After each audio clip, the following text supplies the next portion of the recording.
John Fredericks, America's Godzilla of truth, popular and proficient in picking politics with prophetic precision. And now Jay Fred's picking football. Y'all ready for this? All across the airwaves and streams of the John Fredericks Media Network. When the game is on your mind and money's on the line, Godzilla Wins, your guide to picking football winners. With America's Godzilla of truth, John Fredericks, along with his partners in point picking, Jack and Nate. Also weekly contributors to the website of winners, GodzillaWins.com. Before you make that play, hear what J-Fred has to say. Godzilla Wins on the John Fredericks Media Network. Oh yeah, for entertainment purposes only.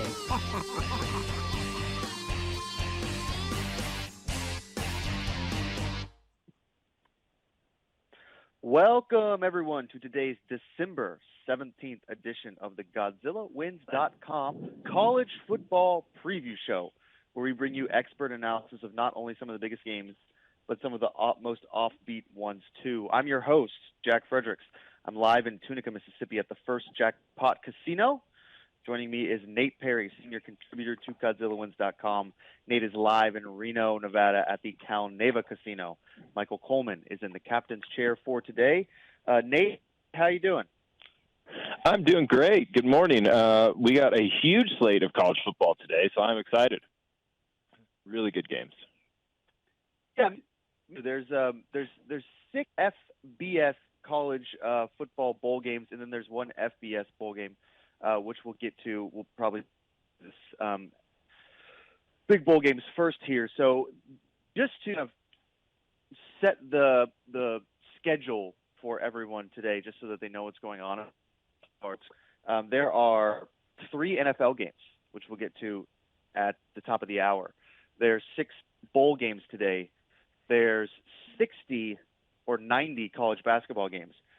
So if you like sports, this is a good weekend for you as well. And if you like to gamble on sports, don't get too crazy. Remember, this is for entertainment purposes only. So don't the college basketball arena, I guess, would be my advice. Nate, have you been dabbling in college basketball, or are you still locked in on your losers in the NFL? I've been dabbling, but mostly locked in on losers in the NFL. I haven't had time to pick any losers in college basketball yet, but we'll get there.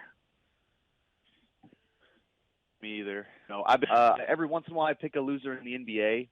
We'll get into that when football's over about how incredible I am at picking losers in the NBA, which is going to turn around at some point. It has to. Statistically, it just can't keep going like this. But those college basketball guys are pretty crazy. No, you can't lose. I mean, you can, I guess. It's possible, but statistically, at some point, I took a statistics class in college. I got an A. I ruined the curve for everybody because I was so good. And what I learned in that class is that if I just keep gambling, I'm going to get around 50%. That I don't know if that's true, but that's what I remember back then. So yeah, but college football is definitely not something that I'm into right now. I follow some guys who do it. Man, I mean, they just go hard. They'll have action on 30, 40 games in a day. It's a lot. It's pretty crazy. I guess if you can do it successfully, you can make a lot of money or be entertained, I suppose. Okay, just everybody up on for the bowl season. We're going to spend the first 30 minutes here about the college football bowl games, and then we'll get into the NFL at the top of the hour. Full slate of games today, too. There's no bye week, so every team has to play for the next 4 weeks into the postseason. So today is December 17th. We have the Fenway Bowl. Let's start with the Fenway Bowl. This is in Boston at Fenway Park, hence the name. 11 a.m. Eastern Time. You can find it on ESPN. This is going to be Cincinnati and Louisville, kind of an intriguing matchup here. Cincinnati is a 2-point dog. Over-under is 39. Let's start with game, Nate. What do you like in the Bowl? Yeah, so we are looking at the inaugural Wasabi Fenway Bowl, and we got a couple of teams. We got one from the AAC and then one from the ACC, obviously with Louisville. And this is sort of an interesting game. This is probably the game that I've paid the least attention to. If I'm being honest, like I've made a lot of bets on college football games today. This one wasn't a game that I bet, mostly just because there's a few unknowns that I'm just not sure about, particularly as it pertains to Louisville.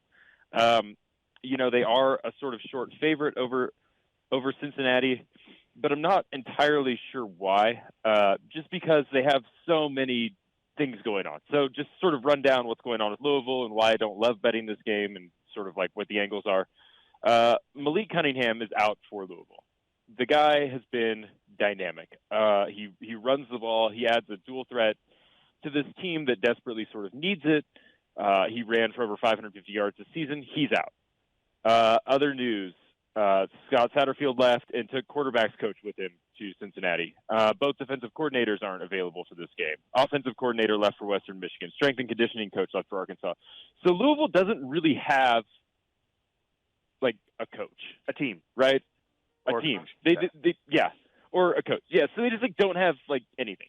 The person that they have coaching for Louisville right now is New England legend wide receiver Deion Branch is the only. I think he might be the only coach for Louisville, and they're starting their backup quarterback, obviously. So I just don't know what kind of team we're getting, and this is sort of going to be a recurring theme when we talk about bowl games, right? It's just like it's so hard to tell what kind of team is going out there. We've been writing it up a little bit on the website GodzillaWins.com, where we sort of break down all of these moves. There's so many coaching moves. There's so many transfer portal moves, et cetera, et cetera. So it's just really hard to evaluate some of these teams, and you're really just kind of taking a stab in the dark in a lot of these things, which is, I mean, I guess why, if I have to pick it, Cincinnati just seems like they're a little bit more intact than Louisville, which is sort of in the midst of a pretty massive rebuild. I mean, obviously Cincinnati has sort of lost some coaching staff too. Luke Fickell's gone. But it just seems like they aren't in quite as much disarray. And realistically, their defense is just better than Louisville is. Louisville doesn't seem like a team that's going to score a lot. This total is fairly low for a reason. 38.5, 39, depending on where you place your bets, is a really, really, really low college total. You almost never see that unless it's like two service academies playing each other. So this is a team that's an NFL college total, you know. Yeah, it's an NFL total or like a service academy total. Like it's not like a college total. So this game figures to be low scoring. It seems like it's pretty baked in that these teams are going to struggle to score. If that's the case, I just sort of naturally will gravitate towards the team getting points in what should be sort of a defensive battle. So if I have to choose, I like Cincinnati here. Don't love the play, don't love the bet, but, you know, if you just are like a total sicko and you have to bet on something at 11 a.m. Eastern time, then that's probably the side I would choose. Jack, do you have anything to add? 8 a.m. Pacific time if you're a real sicko. Yeah, 8 a.m. Pacific time, yeah. Right, yeah. That's a sports book for little hash browns there. I think the one thing that we kind of want to just hit on with these bowl games, and we have been writing about all these bowl games at GodzillaWins.com, so you can go there and check it out. But you really have to do your research, because the way that these games work now, with the amount of coaches who move in November, the transfer portal, people declaring for the draft, the teams just don't look like they do in November or October. So if you're looking at a team and you're like, well, I don't know, I've been watching Oregon State all year, it looked pretty good, you really need to make sure that that's the same Oregon State team that's going to play on the field and that they have the same coaching staff. But with that, the lines are not nearly as sharp. So sometimes you'll get some head scratchers. You can find some value there. I think we saw that yesterday with Miami of Ohio. That game was really close. Miami of Ohio almost won. They were a 10.5-point dog. That was like the easiest bet in the world. And Detroit wasn't a bad one either yesterday. So just if you can do your research, these lines aren't exactly as sharp as the NFL. You can win, but you can't just blindly go in and start playing these games, because these teams don't always look the same. If my father, the Godzilla of Truth, was here right now, he'd be complaining about culture and how nobody plays for bowl games anymore and everybody wants to go to the NFL. But we don't really want to sound like an old person, so we'll just move on. Okay, Florida at Oregon State. This is our next bowl game here. Yeah, Nate, he'd be complaining about that, right? Oh my God, yeah. Oh, absolutely. Culture matters. Got to stay for the team. Blah blah blah. Sacrifice your body for a meaningless postseason game. Yeah, all of that.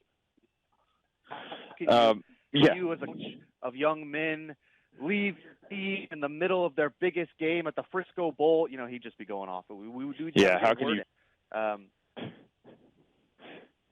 you turn down an opportunity to play in the Bahamas in front of all your family and friends? Yeah, so we're at. Could you leave? Oh yeah, so we're talking about the Florida Oregon State game right now, right? And this is another one where we actually wrote it up. What's that? Vegas Bowl. Yeah, the Las Vegas Bowl. So, and we actually wrote this one up for the website, and it's a really interesting game in that, again, it's sort of one of those games where the line has shifted like a ton. Basically, what we're looking at is a game where Florida is coming in disarray in this case, right? So we have Florida Gators. They're 6-6. They're, a fine, they had, I guess, like a fine season, middle of the road in the SEC, whatever, blah, blah. The line moved from Oregon State -4.5 all the way up to -10, 10.5 some places, and now it's back down to 8. So the line's been all over the place. There's value to be had on both sides depending on when you bet this thing. And really that's a reflection of the fact that the Florida team has a lot of unknowns themselves. So we're always sort of going to be talking about these unknowns. The unknowns for Florida, just to sort of recap, is Anthony Richardson sitting out. Culture doesn't matter in Florida. Anthony Richardson, star quarterback, is declared for the NFL draft. He's sitting out this game. He's, a first-round sort of talent. McShay had him going 11th to the Carolina Panthers in his first mock draft of the year. So obviously that's a huge hit to Florida, just there on its own. Presumably, then the sort of role would be going to Jalen Kitna, but he's been dismissed from the team because he was arrested recently on charges related to possession and distribution of child pornography. So he's out. So now we have the third-string quarterback, Jack Miller, the third, who's never taken a snap in college football. So we have no idea sort of what to expect from Florida for this game, right? Obviously, there's a lot of distractions going on that sort of happen when your quarterback is arrested and then another quarterback is sitting out. So I think it's fair to wonder sort of how motivated Florida is and how distracted they are. And that's sort of a lot of the sort of voodoo stuff that you have to do when you're handicapping these games is just sort of how much does this team want to be here? This feels like sort of a disappointing spot for Florida. Obviously, Vegas is cool, but this feels like probably not the bowl game they were thinking about when they started the season, particularly with, a quarterback that's, going in the first round of the NFL draft. So weird motivation matchup for Florida. Additionally, Oregon State is happy to be here, right? They went 9-3 this year. They're looking at a 10th win. They had a great season, and they have a great rushing offense. They grade out as 17th per PFF. Florida's probably going to have their hands full trying to stop the run. They grade out at about 57th against the rush, so very sort of middling, particularly for a Power 5 team. So they're not going to be able to slow down Oregon a ton. This line has moved so many different ways on the side that I'm sort of uncomfortable taking it just because who knows? Who knows? It feels like Oregon State's probably the more motivated team. It feels like they're probably the better team at this point. But I don't know how much value there is laying 8 points in a bowl game with this many unknowns. I do like the under in this game just because it feels like the game script is going to be Oregon State Beavers just run. Gators probably have trouble slowing it down. That a lot of clock comes off while the Beavers are sort of driving. And then when Florida does get the ball, who knows what their offense looks like. It could be pretty stale looking. It could be pretty vanilla looking just because they have a brand new quarterback in who they're going to be trying to get, comfortable. So this feels like my opinion on this game is if you have to take a side, if you're in, sort of like a pick 'em pool or whatever, I think Oregon State is probably the right side. But in terms of betting money on it, I think under 52.5 is probably a safer play at this point.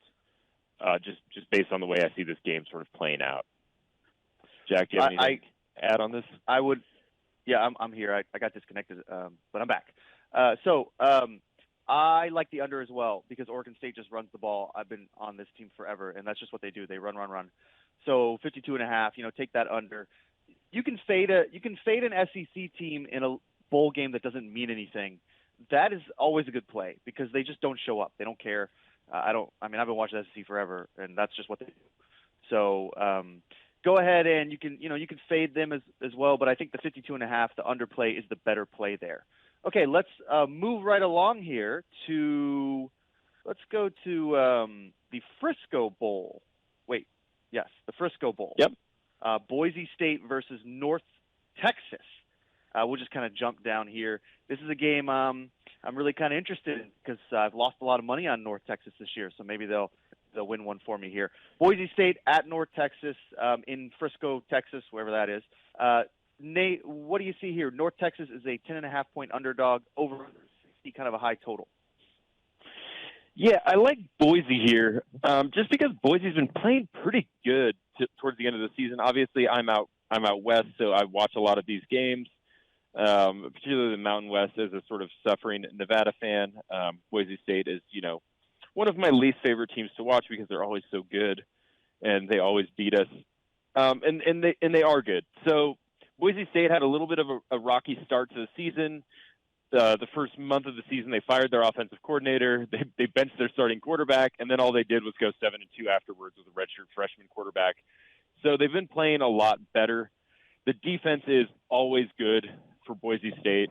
That's just perennially they're just really, really good for a Group of 5 team. They're one of the best in the Group of 5. They were the best in the Mountain West. So you're getting a strong defense, and you're getting an offense that's really sort of found itself towards the end of the season. As their redshirt freshman Taylon Green has been really sort of stellar as a dual threat quarterback. So sort of contrasting that, we're getting the North Texas Mean Green are bringing in. This will be the final game for. Are you ready for this? Guess how old the quarterback for the North Texas Mean Green is, Jack. Just throw 28. a number on there. 29. 28. Okay. He is 29 years old. He's going to enter the 2023 draft. This is his final game at 29 years of age. So Austin On is having, a good season. He threw for a bunch of touchdown passes. He also threw a lot of interceptions. Realistically, this just isn't this is just a team that's outmatched. Boise is basically better at almost everything than the Mean Green of Texas. The North Texas defense stinks. Boise's offense is pretty good and seeming to get better. So, and offensively, North Texas brings some stuff to the table, but Boise's defense is elite. So that sort of cancels out too. It just looks like a game that Boise State should roll. This isn't probably a disappointing game for Boise to be in. They sort of consistently get snubbed in bowl games and then make statements in them. So I don't really worry about motivation for either of these teams like I would for, Florida in the previous game that we sort of previewed. But so I think that probably Boise is the play. They should win easily. Jack, if you have any sort of thoughts on this, let me know. I'm not taking North Texas anymore this year. I took them early in the season like 4 times because I think I'm like this smart, guy who just sits around and knows everything about college football, and all I did was lose. So I'm not taking North Texas. The bottom line in this game is that Boise State always gets put in these bowl games, like you said, where they are just a better team, and they don't squeak by these teams. They smoke these teams. They do this every year. 10.5 is not enough. It's not giving me pause like 16 would. I'd probably put this spread at 12. I think you're comfortable at 10.5. Lay the wood because Boise does this. I mean, this is what they do. They, like you said, they will show up for these games because this is just what they do. It's a long tradition of winning any bowl game they go into because they're just a better team. And then after that, they can hit the road and go back to Idaho there. Speaking of hitting the road, today's Godzilla Wins Football, Saturday College Football, and Nate's Pick Six is brought to you by Tire Get, our show is brought to you by TireGet.com today. You probably didn't know my dad is in the tire business. That's right. He can't hang a picture, and even Nate knows he's never owned a toolbox in his life, but the man loves tires. That's what we do. We buy each other tires. I've been buying people tires all week long for Christmas. I don't even know what size they need. I've just been going on TireGet.com. I order some. I ask for someone's address, and they just show up. If they need the tires, great. If they don't, I'm sure they know someone who needs them. You just got to go to TireGet.com when you need your next set of tires. Even if you don't need your next set of tires, they're just fun to buy. He's got a code for it. He's got an awesome selection of tires here, all made in the USA. And don't forget to put in the promo code Godzilla. That's promo code Godzilla. You get 5% off your next set of tires at TireGet.com. We've got affiliates in your town, too. So if you need tires, you got to think TireGet. Promo code there is Godzilla. My dad is a Godzilla of truth, and the man loves tires. Okay, let's go to let's do a couple here rapid fire, a little quicker. Let's do Rice at Southern Miss. I believe this is sorry for the pause. I know this is great radio. Please hold. Rice at Southern. The Lending Tree Bowl. Yes, the Lending Tree Bowl at Hancock Whitney Stadium in Mobile, Alabama. Hancock Whitney Stadium, by the way. Shout out to Hancock Whitney, great local Southern bank. Didn't know they had a bowl game here. Really good shout out. Hancock Whitney. You ever need to go to a bank in the South? Hancock Whitney is a really good option. Actually, they're just on the coast, so you have to be on the coast if you want to bank with them. So Southern Miss versus Rice here in the Lending Tree Bowl. Nate, Southern Miss 6.5-point favorite, over under 45.5. Kind of an interesting matchup here. I know you wrote something up for GodzillaWins.com. What do you see in here? Give us your take in about 2-3 minutes. Yeah, this is just Rice just isn't good. This is a game that Rice has no business being in this game. They're 5-7, and Southern Miss is not setting the world on fire at 6-6, but they're a lot better team than Rice is. Rice has just been dreadful to end the season. They've been even worse to end the season than they were to start the season. They have a defense Rice has a defense that's basically outside the top 100 in basically every meaningful metric that you can measure. So there's no way to sort of make them look good. Additionally, they've just gotten outscored. They're on a 3-game losing streak, and they've lost those 3 games by a combined 73 points. So this is just not a good team. They've scored 24 points in their last 2 games. So I just don't see how Rice stays competitive here. I don't see how they can stop Southern Miss. Southern Miss just didn't have a problem with them. This is line opened at 4.5, moved to 6.5. That's probably just because Southern Miss is a better team. I still think this is probably too few points for Southern Miss to be laying. So I like Southern Miss here against a pretty bad Rice team that is just sort of a disaster. Jack? These 5-6 teams in bowl games, you got to really worry about them. You look at a record and you say, okay, well, 6-6, 5-7, what's the difference? Well, there's a big difference. It's a losing record versus a team that went 500. Southern Miss, like you said, they didn't set the world on fire, but they play better teams. Southern Miss is always playing Mississippi State, Memphis. They usually play really good teams here. This is not a game where they beat Tulane this season too. And they did. That's right. They beat Tulane, and Tulane is a ranked team. I mean, Tulane is a real football school. Put some respect on Tulane's name. I think at this point we really have to. You've been on Tulane for years. You've been hammering them for a couple of years on that. So I think this is another one where you kind of lay the wood. I don't know how you feel about the point total, 45.5. I don't know too much about these offenses to really understand their pace of play. That's that could be an angle. But I think, again, we're kind of on the same page of these bowl games, which is never really a great sign. It means we'll probably lose all 6 here. But you got to like the favorite in some of these games. So let's go on to another one, because I think we got at least 2 more. I'm going to save the Los Angeles Jimmy Kimmel LA Bowl for last here. Let's do the New Mexico Bowl. This is in Albuquerque, New Mexico, University Stadium. BYU versus SMU, an interesting matchup here. 2 teams that really BYU I'm surprised to see them in an early bowl game like this. And they're an underdog, SMU -4 here. This is an interesting game. Over under 64.5. So big point total. Nate, what do you think about? What do you like here? I guess you know how I feel about BYU. I always love BYU. I think that they just they're just a good team. So So my lean here is BYU. I think that SMU seems to be sort of focused on next season already. It seems like they're really working sort of the transfer portal pretty hard and sort of recruiting pretty hard. So I don't know how sort of focused the coaching staff is for this. Everything that I've sort of read indicates that they're sort of just looking towards the future. For BYU, they always seem to be pretty motivated for these games. They're sort of in the same boat as Boise, where they're used to getting these sort of West Coast, funky bowl games, and they just show up and play. They just sort of tend to be not as motivated by these motivation concerns, or like other teams, they tend to not be as susceptible, I guess. So I like BYU. I like their defense. They have a pretty good defense, and SMU doesn't. So I'll take the better defensive team here and BYU. You considering the over at 64.5 seems pretty high. It is pretty high. I mean, I think it's possible BYU gets loose against this SMU team and can score some points. I don't hate that play, but I think I prefer BYU just plus the points myself. It's not a bad bet. SMU has really kind of underperformed in a lot of spots. I think everybody is just rooting so hard for the Mustangs to be good all the time, and sometimes that's baked into the line. And like you said, they're kind of hitting the transfer portal, looking ahead to next year. Sometimes these teams just aren't that interested in these bowl games, especially these early ones.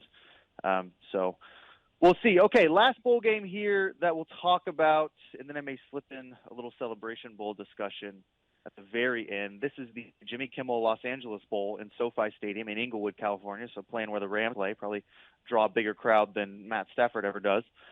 Fresno State, a little bit of a home game for Fresno versus Washington State. Fresno is a 4.5-point favorite. 52.5 is the point total.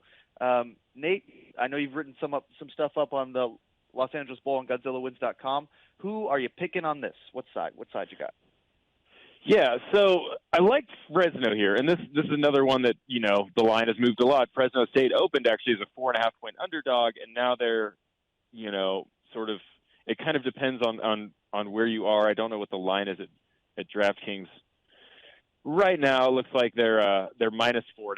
So the line's moved, basically 8 points, which is massive. So it's fair to say, like, why does the line move over a touchdown like this? It's mostly just because Washington State has just gotten torched in the transfer portal. They've lost two of their leading receivers, and this is an offense that already skews pretty heavily towards the pass, running sort of an air raid. So they've lost two of their leading wide receivers. They've lost two of their best linebackers. They lost their defensive coordinator. So there's a lot of unknowns for Washington State, which is why this line has swung towards Fresno State's favor. And Fresno State's like a good team. They won the Mountain West. They beat Boise State in the Mountain West Conference Final. So Fresno State's a real team, and they seem pretty happy to be here. It's a really good spot for them just from a motivation standpoint. Playing in LA, it's really close to Fresno. Their fans should travel pretty well. A lot of these players at Fresno State are obviously Southern California kids, so they should be fired up to sort of show out in front of their friends and family. So I like Fresno here if you're just going to take a side. Obviously, some of the value's gone. It would have been awesome if you grabbed them as an underdog, but I still like them here minus the 3.5 or 4.5, depending on where you are. I also like the under here because both of these teams have pretty good secondaries, and Fresno State plays really, really slow. Their pace is like 92nd in the country. So I also like the under here. Washington State plays pretty quick, and they do pass the ball a lot, but it's a pretty dink and dunk type of air raid offense. They don't break off a lot of explosive plays. So I think the under here is also a pretty safe play. Jack, what do you think? I'm with you on Fresno State. This is basically a home game. I just don't think Washington State's that good. I don't think they can keep up with Fresno State. Mountain West doesn't get a lot of respect. The teams at the top are really good. The thing with the Mountain West is the teams at the top are usually very competitive, and the teams at the bottom are like the worst teams in the country. So it's really hard to get a good gauge of that conference sometimes, but they've overperformed this year, and they're a good team. Fresno State always gives people trouble. I like them in their backyard at minus 4.5. We have about a minute left, and I just want to kind of plug the Celebration Bowl as well. This is an FCS bowl game. This is basically a yearly bowl game between the winner of the SWAC, which is an HBCU, and the winner of the another HBCU. Last year, this is going to be Jackson State versus North Carolina Central. I believe this is a matchup of last year. The two teams matched up as well. This is played in Mercedes-Benz Stadium. If you don't watch SWAC football, you should. You should try to.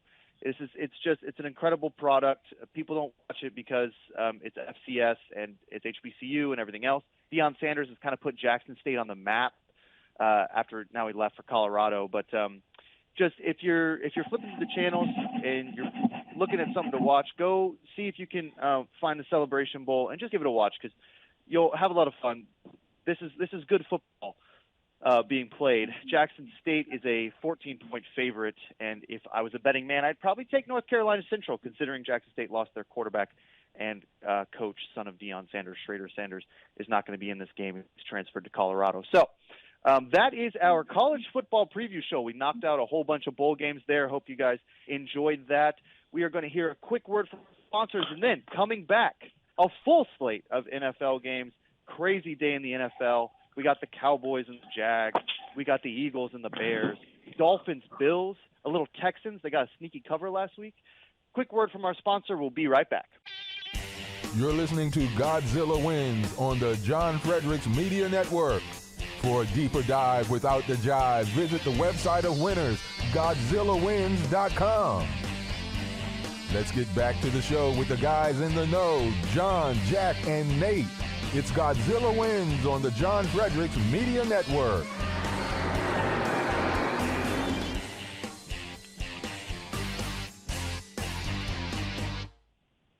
Okay, welcome back to the top of the hour, 9:04 Eastern Time. We're talking NFL football. This is the full hour of our NFL show. Usually we are joined with my father, John Fredericks, the Godzilla of Truth, the Oracle of the Deplorables, but he is not available today. I don't know why. He didn't bother to explain, but he's not here, which frees us up a little bit. I mean, we got a lot of games to get through, so it might actually be nice to only have two people talking.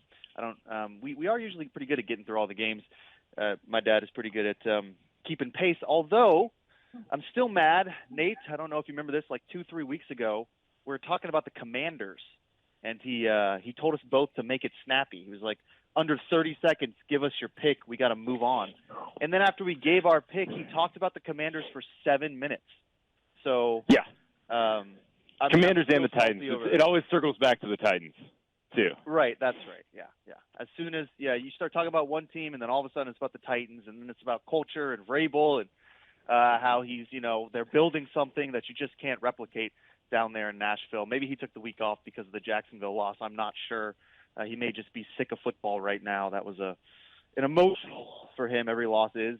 He's a ride or die fan there. Really rides that emotional wave. If the Titans ever win the Super Bowl, he'll be the happiest man on earth.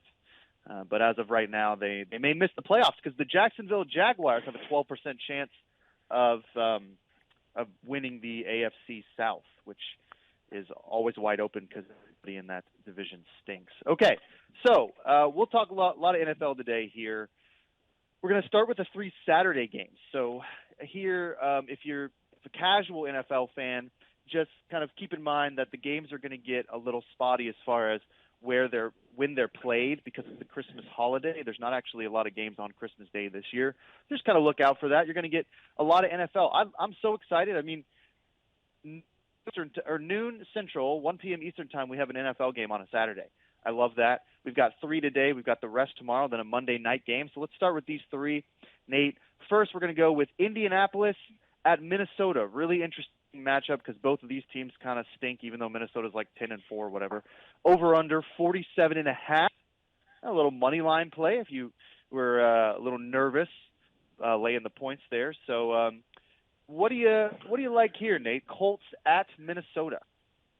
Yeah, so I didn't actually bet this game, but now that I'm looking at it, it feels pretty obvious to me that I need to be betting this game.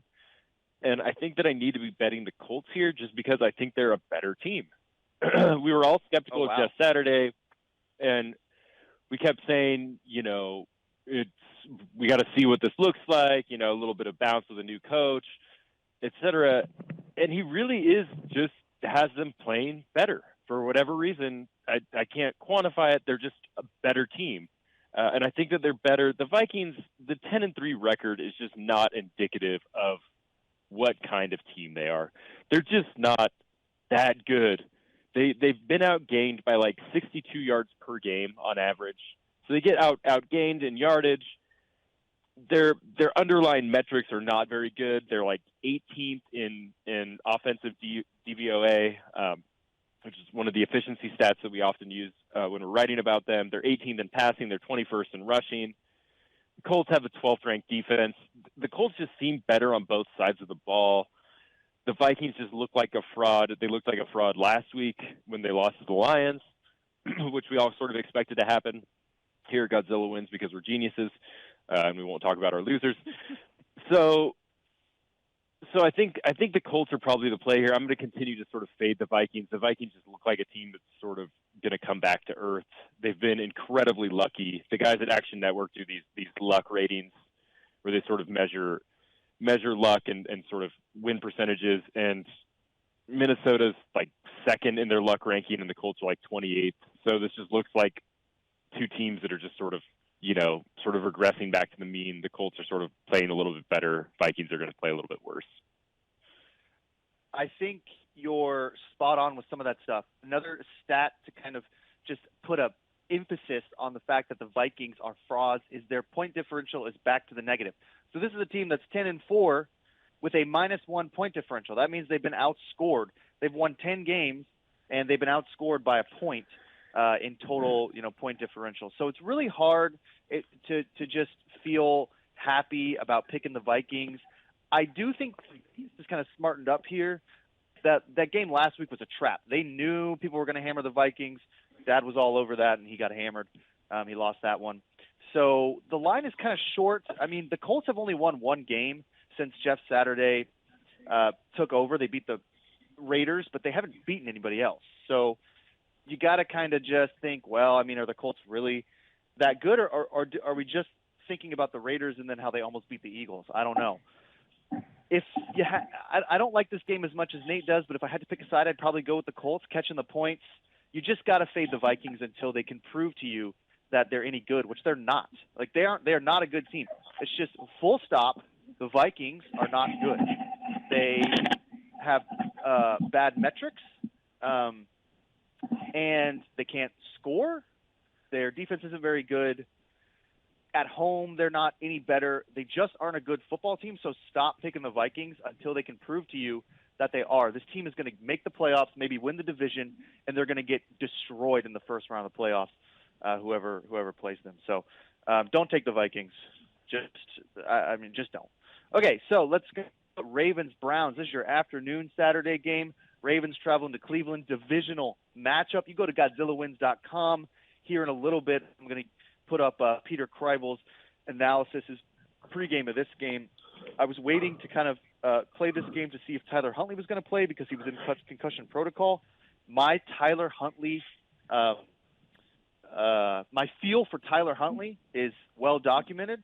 Incredible quarterback, very different than Lamar Jackson, hard to prep for, just one of the best backups in the league here. Ravens are a 2.5-point dog over under 39. That's just ridiculous. Nate, what do you think? You taking the Browns? You taking Deshaun Watson? I'm not taking Deshaun Watson.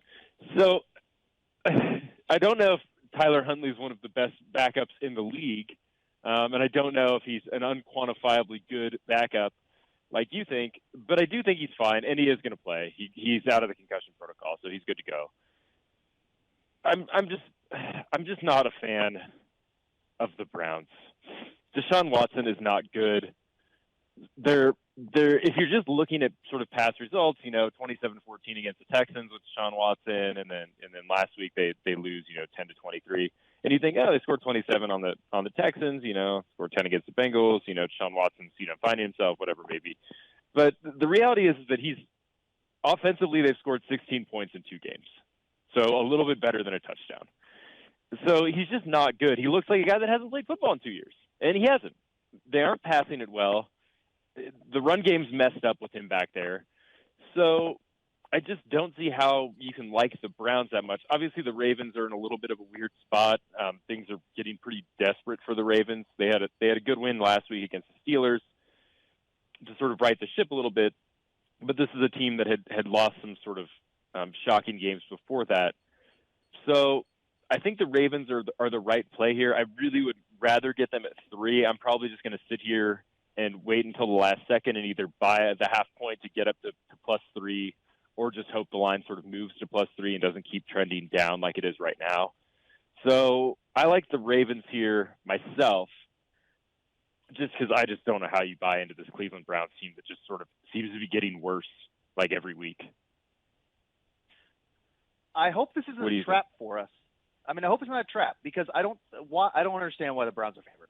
Maybe because of Tyler Huntley. He is an unquantifiably good quarterback. You can't put a number on the value that Tyler Huntley has to this team. Not only that, when he got knocked out, Anthony Brown finished the game, their third string, #PayAnthonyBrown, #Ravens are deep at the quarterback level. My dog's barking right now. She loves Anthony Brown as well. She loves Tyler Huntley. I don't understand why the Browns are favored. The team's not any good. So it's not a bad matchup. It's a divisional game. You got to take the dog in this game. The Ravens are still battling for a playoff spot. The Browns are playing for donuts and pancakes at the Holiday Inn in January. So, forget it. Playing for the Pro Bowl there, Cleveland Browns. So I may take a look at the over as well. I don't really trust either defense. The point total is at 39. So I'd have to take a little bit of a harder look at kind of the pace of play, what that looks like. I think it's low because the last couple of weeks the Ravens have struggled to score, maybe the backup quarterbacks, et cetera. But neither of these defenses really have proved that they can stop each other. I mean, this game to me goes way over 39, but I'd have to look into it a little bit more. But I think we both like the Ravens there. So we both like the Vikings. We both like the Ravens. Moving right along. Big Saturday night game here. Dolphins at Bills. We don't have John, my father, so we can't listen to 5 minutes about him calling Daniel a twerp or something because he's like skinnier. I don't know. I don't understand why he hates the Dolphins head coach.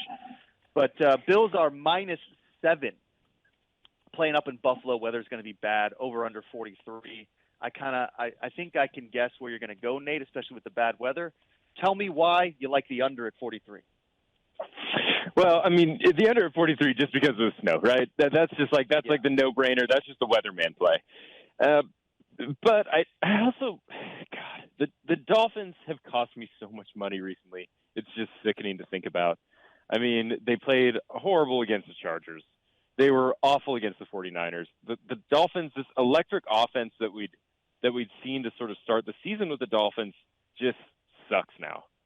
They just haven't been very good. Aside from a couple sort of explosive plays, they just haven't been reliable. They should not have struggled like they did against the Chargers last week in particular. I mean, San Francisco's got a good defense a couple weeks ago. That one, whatever, good defense. But the Chargers' loss is pretty bad for a team that sort of had, postseason hopes and sort of deep run in the postseason hopes behind that offense and Tua. So I'm sort of cooling off on the Dolphins. I think the Bills are just playing better now. Josh Allen's sort of back. He's owned Miami in the past. So I think the Bills probably have to be the play here. I don't usually love laying, a touchdown in the NFL, but I can't get my heart broken again with the Dolphins. I just can't do it. I'm not going to bet them +7 and then watch them get blown out by 28. Right. So. I mean, I know last Sunday night was a really tough night for you. For our listeners who don't know, Nate got absolutely hammered last week. It happens. Statistically, you're going to have those weeks. If you've been tailing the Godzilla, my father's picks, you've had a lot of those weeks where you just loser after loser. Tough one. Then he just really, really felt like the Dolphins were going to do it for him on Sunday night, and they did not. That was a really depressing game. I lost 3 prop bets in that game. I had 3 dumb bets on some stuff, and I lost all 3 as well. So I like the under here. I think that's the best play. I wouldn't mess with the point total. I don't think 7. I think 7's too much if there's a ton of snow. I don't care who you are. The Bills don't usually score when there's a ton of snow either. So the game is going to end up being 19-15, and you might get a cover with the Dolphins, some sort of backdoor thing. But you're if you're playing in the snow and you're the Dolphins, it's tough because you don't run the ball. So have points. I like the under. Play the under. No-brainer pick there. It's going to hit. It's a lock. Just play the under. Don't worry about the point total. Okay. So those are your 3 Saturday games. Have fun with those. We're going to move on to Sunday. We got a full slate. Remember, everybody's done with their bye week. So everybody plays the rest 4 weeks of the season. This is the best part of the NFL. Right when we get down to the nitty-gritty here. So we're going to start here with Sunday, some noon games or 1 o'clock games Eastern time. We got the Eagles at the Bears. Eagles-Bears. Bears are an 8.5-point dog. That's because they're not any good. Over-under is 48.5. Nate, the Bears have won 3 games. I thought they'd won like 5 or 6. They beat New England on Monday night 2 months ago, and I just assumed they had been winning games. They're not. They're not winning games. They've won 3 games. They're not good. The Eagles, of course, are the best team in the NFC at minus 8.5. Over-under here, 48.5. What do you think, Nate? Eagles flying to Chicago. Chicago's like, yeah, you're right, because for a while there was that sort of period where we had like the Justin Fields renaissance, right, where he was running the ball like crazy. The offense looked really good, and we thought, well, this team might have something. And we were sort of, as we were doing that, what we were doing was overlooking the fact that they were still losing every game. They were just scoring a ton of points while they lost. So, they were like averaging like over 30 points a game and then still losing because their defense is just a sieve. Like their defense, can't stop a nosebleed. So that's basically the team we're getting. Fields is back. I think that the Bears are probably the play here. The Eagles just don't cover these huge lines as much as you think they would. And this looks like a spot, Philly's probably looking ahead on the schedule a little bit. They're playing Dallas next week, so big game there. That'll pretty much, like lock up all the Eagles sort of postseason stuff, get them the bye week, number 1 seed, whatever, blah blah blah. When they beat the Cowboys, which they probably will because that's just what they do, and they're really good. So I think I like the Bears here. This just feels like too many points for me, but I like the Bears. The Bears will backdoor this. Justin Fields will find a way to make everyone miserable that bets on the Eagles. The best thing to remember about so you're right. The best thing to remember about the Eagles, and this is true. This hasn't stopped being true. It's a little less true now than it was a month ago, but it's still true. If you can run the ball, you can beat the Eagles. They have a bad run defense. They're just not against the run. They're great against the pass. The one anomaly was the Titans, and you can blame Tennessee for that because Tennessee might just not be as good as we think they are. We all picked them to cover that game, and they got blown out. But the Bears, that's what they do. They've learned to adjust to Justin Fields' limitations through the air. He's not a good passer, but he can roll out and kind of get you off the ground. That's an Achilles heel for the Eagles. So here's the bet I really love, and I've done this before, hit a couple times. Chicago Bears, and this is, you shop this around depending on the market. Some books have this stuff, some books don't. But the total team points is always good for me for the Bears. They're undervalued here at over 19.5. The Eagles will let the Bears into the end zone. They're going to score 30 points. I think 19.5 is pretty good. I think I'm going to take that over at 19.5. That's the Bears team total. And, if you like that, it stands to reason you kind of like the Bears to cover too, because, how many games are the Eagles? How many points are the Eagles really going to score? But that's what I like that play. I've always liked that play, especially against a team that runs the ball against the Eagles who can't stop the run. And they can pressure the quarterback. They got a pretty good secondary. They're going to outscore you, but they can't always stop the run. We saw that with the Colts and the Commanders. Teams that run the ball sometimes give the Eagles trouble. So look at that, Bears over 19.5. All right, moving right along here. Chiefs at Texans, interesting matchup. The Texans last week almost beat the Cowboys. I know, Nate, why don't you tell us a little bit about your experience last week as a Cowboys fan on principle, hammering the 11-1 Texans money line, and then we'll get to this game. Give us a little story about how that went for you last week. Yeah, so this was John would have hated this play, but I did play the Texans on the money line last week just because it was just purely principle. It's like no team should be an 11-1 underdog in the NFL ever. It's just not a thing that should happen. what those odds imply is that Dallas wins that game last week like over 90% of the time, which is just insane. If anyone's watched the NFL for any period of time, you know that there's the most parity in the NFL of any professional sports league, really probably of any like major competitive sport at all. Teams always just sort of show up and, jump out and get sort of sneaky wins. So I did take the Texans there on the money line out of principle. I did not take them plus 17 points, which I should have, because they found a way to screw it up because they are a very bad football team, and Dallas found a way to win because they are a very good football team, and it made me extremely angry to lose that money line bet. But, them's the breaks. If I had to do it all over again, I'd do the exact same thing. It was a good bet. The Texans had the game in their hands, and they blew it. And, sometimes that's just what you have to live with. It was just one loser amongst many, many other losers last week. So, just throw it all in the burn bin and watch it go up in flames. Yeah, that's right. Sometimes that's your strategy. I do think that you're right. That's a smart bet. If an underdog that's 11-1 odds on the money line, just take them. I mean, just take them. Just take the underdog, because even 90, 85% chance you're getting a lot for your money there. So it's a really good bet. But John, my father, would be really upset because Nate is a lifelong Cowboys fan, and Dad does not bet against the Titans. He's a lifelong Titans fan, and he loses those games all the time. But when we're professionals, which we are not, but we should be, we know that at plus 1,100, you always take the underdog. Now, Vegas is kind of smartened up here because I think the Chiefs are better than the Cowboys, and the Texans are plus 600. So you're only getting 6-1 odds now. I don't know why the Cowboys were minus 1,100 or whatever. Plus, the Cowboys were minus 2,100. Chiefs were only minus 850. I guess it's most likely because the Texans almost won that game. Texans are 14.5-point underdog at home. Lovie Smith trying to get his second win, over and under 49.5. Let's talk quickly about this game, Nate, then we'll move on to your beloved Cowboys. I think the Texans are probably the right play here again. 14.5 just feels like too many. I think the Chiefs, this line probably got shaded a little bit because the Houston Texans are pretty game against the Cowboys. And the defense has been better recently for the Texans. They played pretty well against the Cowboys for a lot of the game, right up until the end.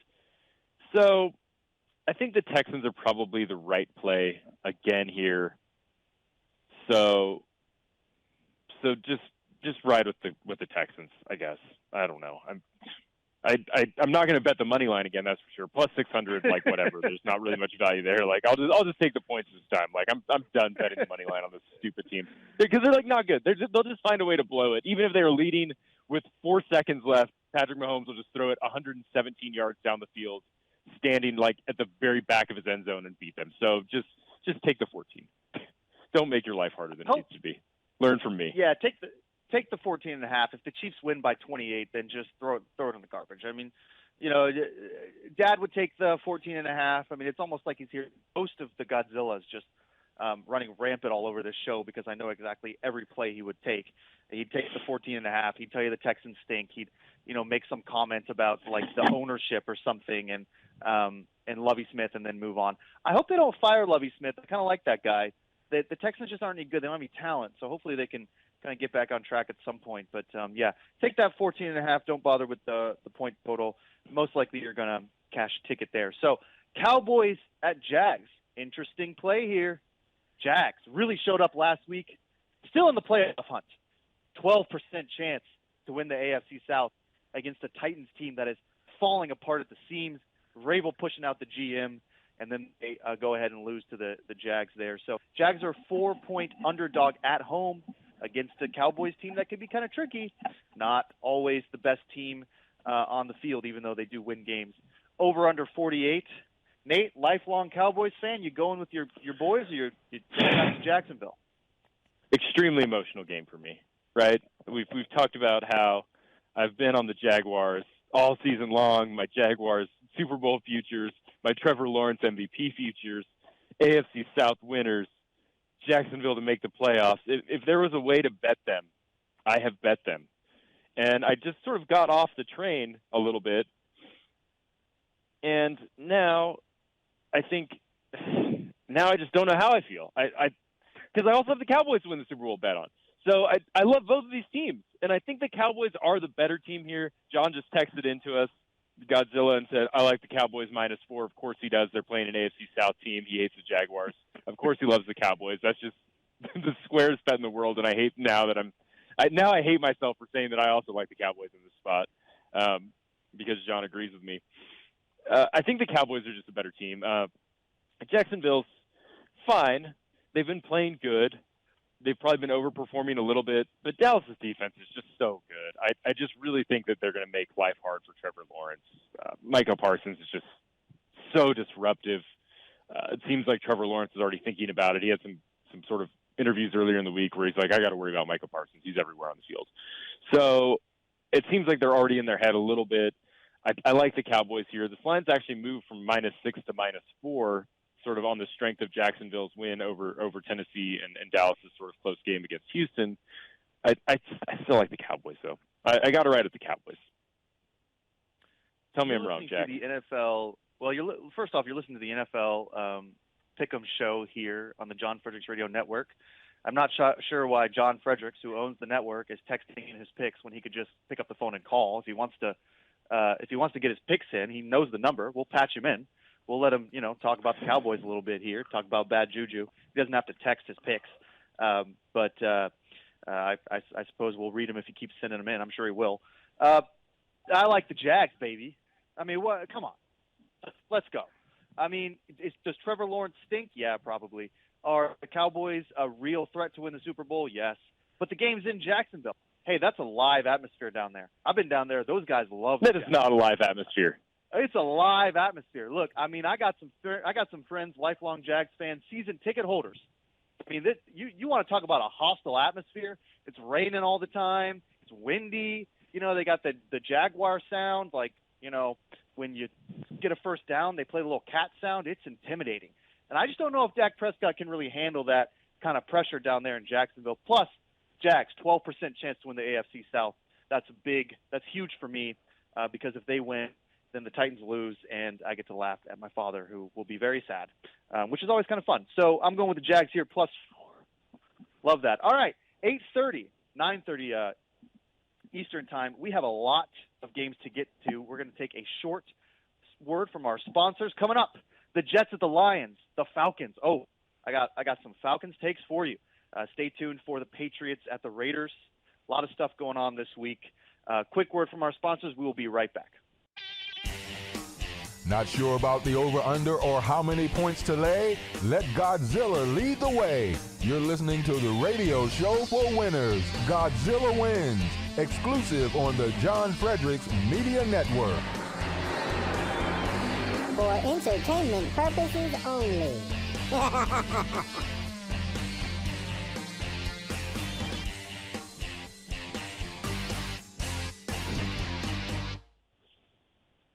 And welcome back. You're listening to the NFL Betting Preview Show here, brought to you by GodzillaWins.com on the John Fredericks Radio Network. John Fredericks is out today, stuck at the airport in a dead zone, but he says he'll keep texting in his picks, so you'll be sure to fade those when they come in. Okay, so got a lot of games to get through in this next 25 minutes, Nate. We're going to have to move pretty quick, but I mean, there's some games we need to linger on. The first game we really need to linger on because to me, Nate, this is the best game of the week. I'm so excited. I'll be watching this game. I'll fix myself a little adult drink, maybe, a little 1 p.m. Something mixed up here. Lions at Jets. What a game for two guys who love teams that cover the spread. Jets are a 1-point favorite in New York, 43.5-point total. I think I know where you're going to go, Nate. I think I know where you're going to go, and I think I like the other side. So why don't you start us off here, Lions-Jets? I mean, the Lions are a team that I've really been high on, right? They're sort of actually making a sneaky run towards maybe getting a wild card spot in the playoffs. So you probably knew that I was already, and I'm just not a fan of this Jets team. The Jets just stink. They just piss me off.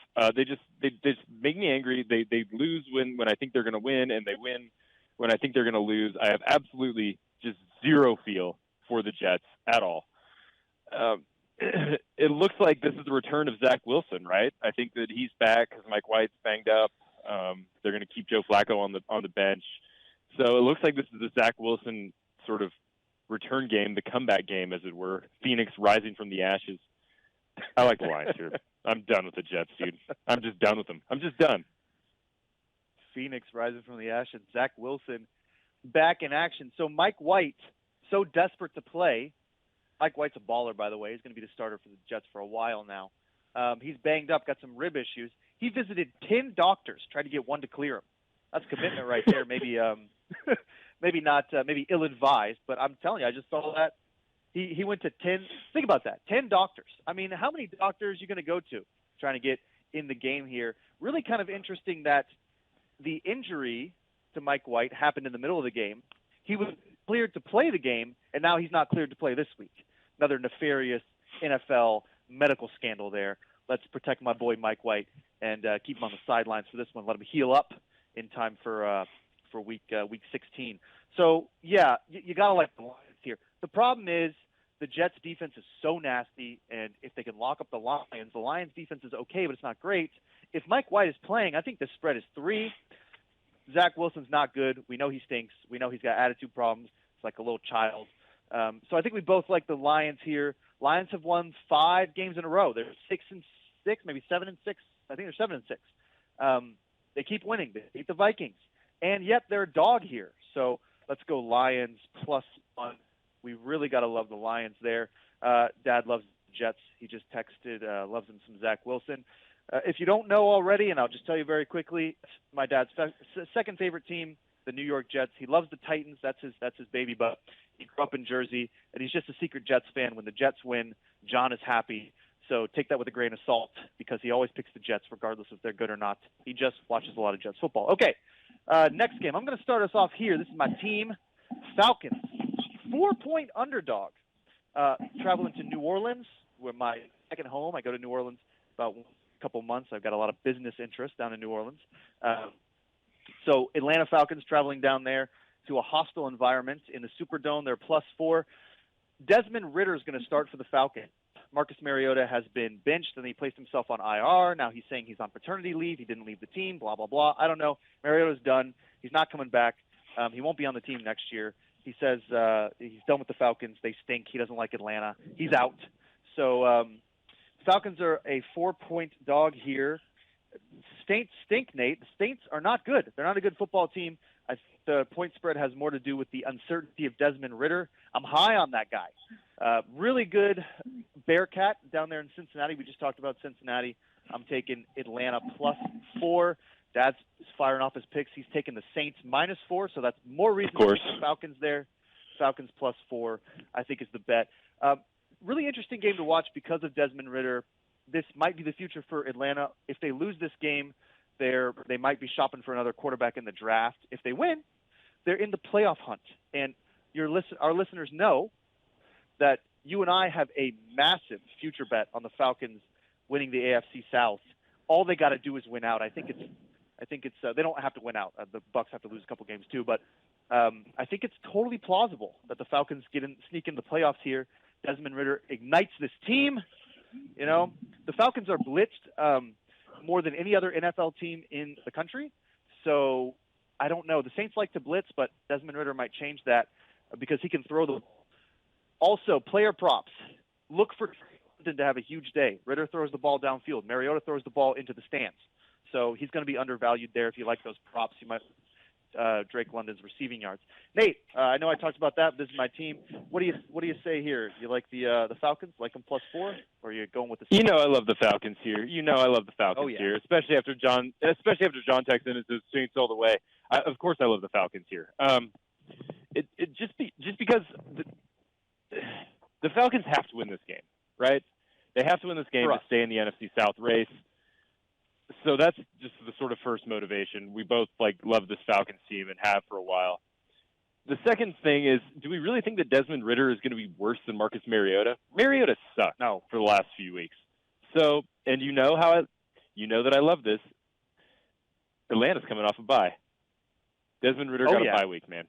He got a bye week to practice. I love the practice angle. So Atlanta's coming off a bye. We got Desmond Ridder. He's ready to go. Spent the bye getting ready. I think that this is going to be a little bit of a rejuvenated Falcons team, and I think that they recognize this is a big spot. They recognize that they're still in the hunt. I think the Falcons get it done here. I'm not even going to take the points just because I'm going to be rooting so hard for the Falcons with all of our other futures bets. I just think the Falcons are the way to go here. I really do. The defense is bad. It's always going to be bad. But, maybe we score enough points. Yeah, and look, you can go to GodzillaWins.com and read my piece on Mariota there. I thought it was quite good, if I do say so myself. It's kind of funny being a writer. You spend a lot of time writing a piece. You think, oh, this is pretty good, and then like 30 people read it. So it's kind of funny. You're like, well, what? That's like, okay, so my mom read it. Like, fine. Can someone else pick it up and maybe like peruse my like article that I wrote at 4 a.m. just grinding on Desmond Ridder? It's kind of interesting stuff there. So, okay, let's move on here. Quite a lot of time there on the Falcons. I don't really understand Nate's bye week thing. I think if we got an ex-NFL player on the show, they'd probably tell you that they barely do anything during the bye week. But he just thinks that everybody's locked in on the bye week. Coming off a bye, if you're coming off a bye, Nate's got a trend for you. He'll tell you how good you are coming off a bye. He loves that stuff. So Falcons coming off a bye. We'll see. Steelers at Panthers. Ooh, another stadium that plays cat sounds when you get a first down can be very distracting and intimidating here. Steelers coming in a 3-point underdog, over under 37, low total there. Interesting game. Panthers here are kind of turning things around. They also have a shot at the NFC South. Nate, you like the Panthers? No, you like the Steelers. I know you like the Steelers. I can't. The Panthers cannot win any more games for me to stay financially solvent. All right? They have to lose from here on out. The under 5.5 is in real danger. The under 5.5 wins because we are sitting right on 5 after Carolina just broke my heart by A, winning another game, and B, beating the Seahawks last week. This is a must-lose game for the Panthers and my sanity. So, no, I'm not going to bet them. I like the Steelers, and the Steelers +3 are like a good bet. Like do the Panthers have any business being a 3-point favorite over anyone right now? Like, they're still not good. They win games. They beat Seattle, but Seattle stinks, and their defense can't tackle anybody. So I don't know how impressive that win is against Seattle because Seattle's sort of fallen off a cliff lately, particularly defensively. And the Steelers have been playing good. They're still playing good. And Kenny Pickett's going to be out. He's still in concussion protocol. He's listed as doubtful for the game, which almost certainly means he won't play. But, is Mitch Trubisky really that much worse than Kenny Pickett? Really what they want to do is just sort of run the ball and lean on their defense anyways. TJ Watt's still there. Defense is ranks 3rd when he's on the field. They're top 5 against the run and the pass. So I think that the Pittsburgh Steelers defense is going to be too much for Carolina. But I ride with the Steelers. Steelers have to win. Carolina must lose. Yeah, for context, listeners, an over-under bet on total wins for the Panthers. High leverage. We'll call it maybe 6 units if you're into the gambling speak there. And the Panthers are sitting at 5 wins. So if they win another game, Nate loses. This felt like a lock a couple weeks ago, and now all of a sudden they started winning football games. So that's not great. Would you take the money line at +135? Yes. Yeah, I kind of like the money line. You're telling me the Panthers then again, it is in Carolina, and the cat sounds, on the first down. That can be difficult. I've actually seen a game in Carolina, very tough place to play. Very does it rain there too? Fans. It can. It rains a lot in Carolina, just like in Jacksonville. Look, the rain can be tough in December. Rain. It's a little colder. It can be tough. I don't know. It's probably pretty good weather today, but I'm telling you, those cat sounds. They're tough. Like I've been there, hostile environments, but you got to think. Look. The trend here is Mike Tomlin as an underdog is like 704. So just take Mike Tomlin as a dog, a 3-point dog there. It's just a safe bet. No need to pound Carolina. I have a futures bet on Carolina winning the NFC South at 18-1, which Nate is very upset about because he wanted me to ride or die with his Panthers stink ideology, which I'm an independent thinker, so I said no. So the Panthers keep winning. Good for me. Bad for Nate. Okay, Cardinals at Broncos. Oh, Lord. Cardinals at Broncos. Here's a game we could skip. Man. Whew. Okay, so Cardinals. Colt McCoy is going to be starting for the rest of the year for the Cardinals. Not a bad backup. He's no Tyler Huntley, no White, no Brock Purdy, but he does know the plays. Denver Broncos stink. We know that. They're a 1.5-point favorite here, over under at 36.5. Dad says he does not care about this game, just texting us. He's not a Cardinals guy. We know that. Nate, what do you think? Cardinals, Broncos? You want to take the Broncos, take a little flyer? How do you even handicap this game? So it's Colt McCoy. We kind of know what Colt McCoy is, right? He's fine. Not as good as Kyler Murray. He doesn't add as much to an offense. And then we have, on the other side, Russell Wilson's out, right? He's out of the concussion protocol, but they still want to give him another week to rest him up because their season is effectively over. So what's the point in, hurting Russell Wilson even more than he's been hurt this season? So it's going to be Colt McCoy versus Brett Ripien in this game. Have fun watching it. It's going to be horrible. I mean, the Denver Broncos defense is still good. They're going to make life tough for Colt McCoy, but Colt McCoy gets the ball out pretty fast because he's like a smart quarterback. So, and he knows the playbook. I don't know. I mean, I don't know. I guess the Cardinals, maybe. I mean, if you're just looking at quarterbacks, I think that he's probably a better option than Brett Ripien is for the Broncos, although I don't know how they can be worse at quarterback than they've been. So, Cardinals, I guess. I don't. Yeah. Whatever. Don't watch this game. Don't. Just watch something else. Yeah, don't watch it. Go to healthycell.com around this time. Get some REM sleep. Get your rest up for the later game. Healthycell.com. Some great products there. A lot of vitamins, all natural. Really incredible stuff here. So you got the under. Or you should register. Yeah, or you can take this time and register for the under. We have a little bit of a promo going from Godzilla Wins. Jack, do you want to bring that up and tell people how to enter? Why don't you tell us about the $5,000 sweepstakes? All right, we have a $5,000 sweepstakes with GodzillaWins.com. You go to GodzillaWins.com, put your email in, and you are entered for a chance to win some cash prizes. So go ahead check out GodzillaWins.com for all the information on our sweepstakes. That's right. Go ahead and follow us at Godzilla Win on Twitter. We tweet out that sweepstakes link all the time. I'll kind of make it more apparent. I'll get it up there so the code is there. But if you go to Godzilla Wins on the right-hand side or up top, you'll see it. You just hit it. You put your email in, and you got a chance to win 5 Gs. All you got to do is click that link there. That's a lot of scratch. Okay, Patriots at Raiders. Here we go. We're going to move through some of these games pretty quickly here. Now, big rivalry. Raiders. Josh McDaniel, former Patriots offensive coordinator, going up against offensive coordinator of the year, Matt Patricia, probably the worst offensive coordinator I've ever seen. So that could go well. Patriots 1.5-point dog over under 45. Nate, you bold enough to pick Josh McDaniel against his former boss, or you're going to take Belichick here? I got to take Belichick here. I mean, not going to take Josh McDaniels. I mean, the Raiders just stink. I don't really understand why they're a 1.5-point favorite. It actually feels a little bit like a trap to me. It feels like this is a game that the Patriots is just a no-brainer win. So I'm not betting it, but just surface level analysis is like take the Patriots all day, every day, right? I mean, Josh McDaniels stinks. The Raiders stink. Patriots aren't like awesome, but the coaching edge is just so clear. Belichick is just so much better than Josh McDaniels.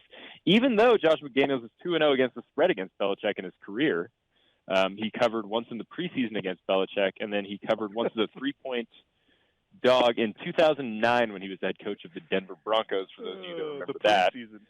Yeah, he covered once in the preseason. So, stellar against the spread record. He's undefeated against the spread against Belichick, but I'm not really sure how much we can put into that, I guess, Look, I'm a trends better. But when your two examples are preseason and back when Obama was in his first term, we were in the Great Recession. I think I'll pass on that trend there and just hammer the Patriots here. Not that the Patriots are any good. Just keep in mind the Patriots aren't good, and they're going to end up in the playoffs or something like that because they're just over here playing teams like the Raiders in Vegas. But I don't know. We'll see. I'd take the Patriots there. Bengals at Bucks. We're moving on here. We've got 4 games in 10 minutes. A little rapid fire. A lot of games to get to this week. You're going to have a full schedule here. Bengals at Buccaneers. Traveling down to Tampa. Nate, if place I know where it rains a lot, it is Tampa Bay. I don't know what they play when they get a first down. Probably some sort of foghorn. That's what I would do if I were, or like a little sword fight because of the Buccaneers. So go ahead and tell us why you like the Bengals at -3.5 over under here 45. No way you're taking the Bucs. I think I am taking the Bucs here. Oh my God.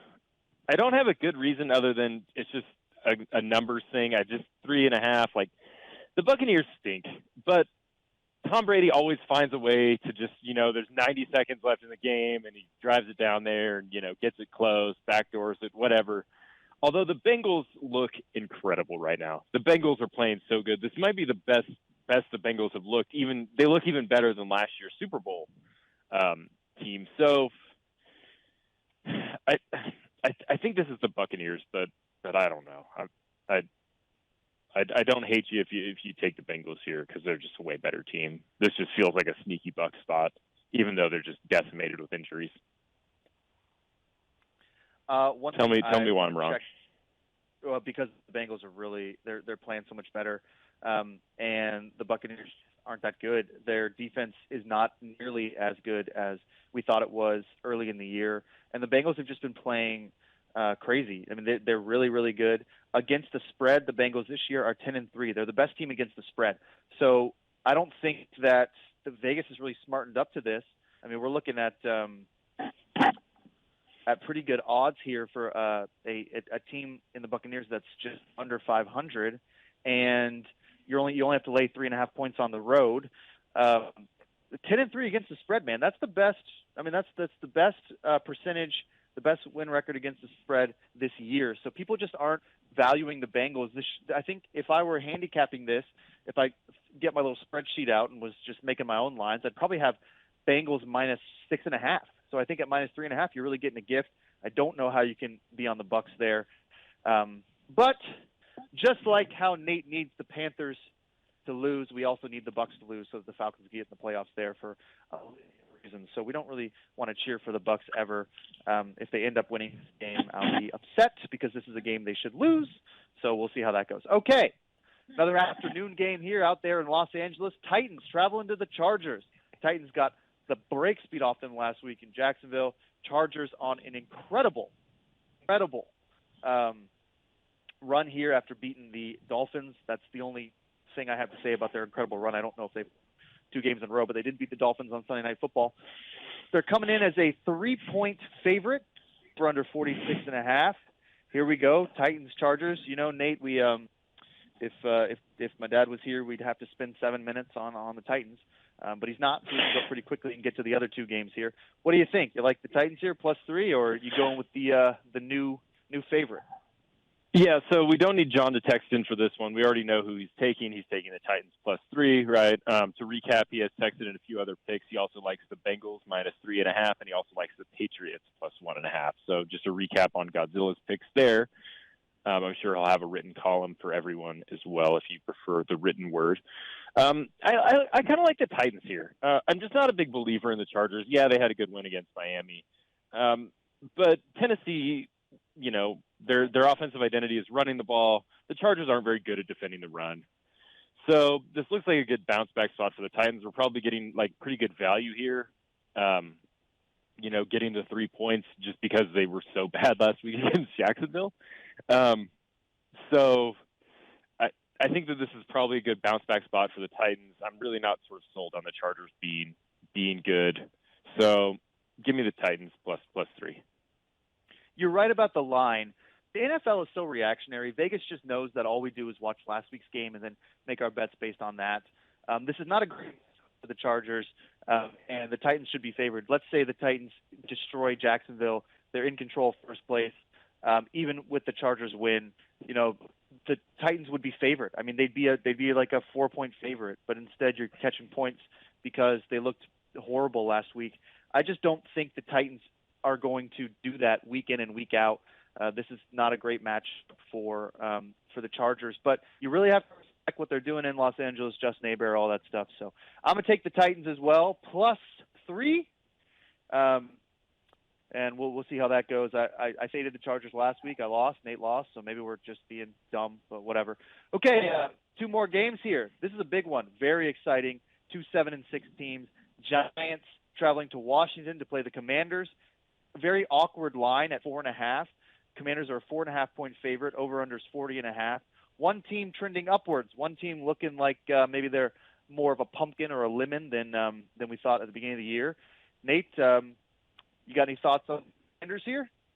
Yeah, let's do a little story time here because the Giants and the Commanders played 2 weeks ago, and the total was also 40.5. And I watched the entire game, and I had the under 40.5, and then it tied up 20-20. And then I watched an agonizing overtime period where neither team could score, and we cashed that bet with a 20-20 tie going under 40.5 points. So I'm just going to run it back. I'm just going to let it ride. I'm going under 40.5 again. Let's get another 20-20 tie. That's just where I'm at with this game. The defenses are just way better than the offenses for both teams. And I'm just not really sold on this Giants team. I think the Commanders are the better team. 4.5 feels like too many for a game that's probably going to be pretty low scoring, though. So I think I probably lean the Giants, but I think the under is probably just the best play here. These divisional games are always a little bit lower scoring. It's just sort of how it goes, especially as we get sort of late in the season. And Washington's defense is for real. So I like the under here is probably my preferred play, under 40.5. Yeah, I hate the 4.5. It's such an awkward number to play. You'd really wish it were maybe -3.5. But if it, I'm taking the Commanders. I've been fading the Giants lately because I don't think that they're that good. I thought they were good, and then I decided they weren't good, and so now I'm not betting them anymore. Dad's been all over the Giants. Let's see if he wrote in his pick here. G-Men plus 4.5. Oh, of course he loves the G-Men, yeah. Yeah, he's been all over the Giants. I don't know if he's even cashing those tickets, but he's not going to stop. He doesn't like the Commanders for reasons of culture, I suppose, and because they changed their name. So I like the defense of Washington. I think the under is not a bad play, but I'm going to take the 4.5 as well. I don't really think that Daniel Jones has been very effective. I think the Commanders are probably vying for a wild card spot. I think they may end up with 9 or 10 wins and be a very dangerous pick in the playoffs. That NFC East is a tough division. The Giants are going to end up in last place, and they're going to win 8 games or something. Really, really tough to handicap them, but you got to love the Commanders there, -4.5. It's an awkward number, but I'm still going to pick a side and take it. Nate likes the under at 40.5. Dad likes the G-Men plus 4.5. Okay, Monday night, December 19th, Monday Night Football. This is a tough one, man. I don't want to watch this game. Rams at Packers. Packers are a 7-point favorites. I don't know. Over under 39.5. Maybe there's some good prop bets or something, or I don't know. Let's maybe watch something else on TV. What do you think? You want to take the Put Rams a movie here? on. I don't want to take the Rams here. The Rams are not good. They're just terrible, and they just look like they're already ready for the season to be over, right? I mean, the schedule makers, we were talking about this early in the week. The schedule makers probably thought they were so smart scheduling this for Week 15, thinking, two teams with Super Bowl aspirations is going to be a great late season Monday Night Football game, and instead it's just a total clunker, right? These are two teams that are all but irrelevant at this point in the season. The Packers are horrible. Rams are just awful. I think that probably the Packers are the play here. I think that they probably should win this game pretty easily. The Packers have been a little bit unlucky, so I'll take the Packers. -7. I don't know. John likes the I Packers don't know. as well. Yeah, John likes the Packers. I don't know. I'm going to go Packers, I guess. They're not that good, but the Rams, they're just mailing it in. And this is not a team that they're still not playing really anybody. I don't think Darnold's back either for them. So you might as well fade them. It's in Green Bay. The weather's going to be cold. I don't think the Rams are going to be motivated to play this game. I mean, I don't know. You talk about motivation in the NFL, it's kind of silly. But they should all be motivated, or maybe they're not motivated. I don't know. I'm not an NFL player. But I guess I'll go with the Packers here, -7. It's a horrible spread. And it's going to be a tough game to watch, guys. We have such an incredible NFL slate, and then this is the Monday night game we get, so it's kind of aggravating. Okay, it is 10 o'clock Eastern time. That is our NFL show. Hope you enjoyed it. We will be back next week, Saturday, to talk more college football, more NFL. This is just the best time of the year for the NFL. Hopefully, John Fredericks will be back with us. Thank you for listening.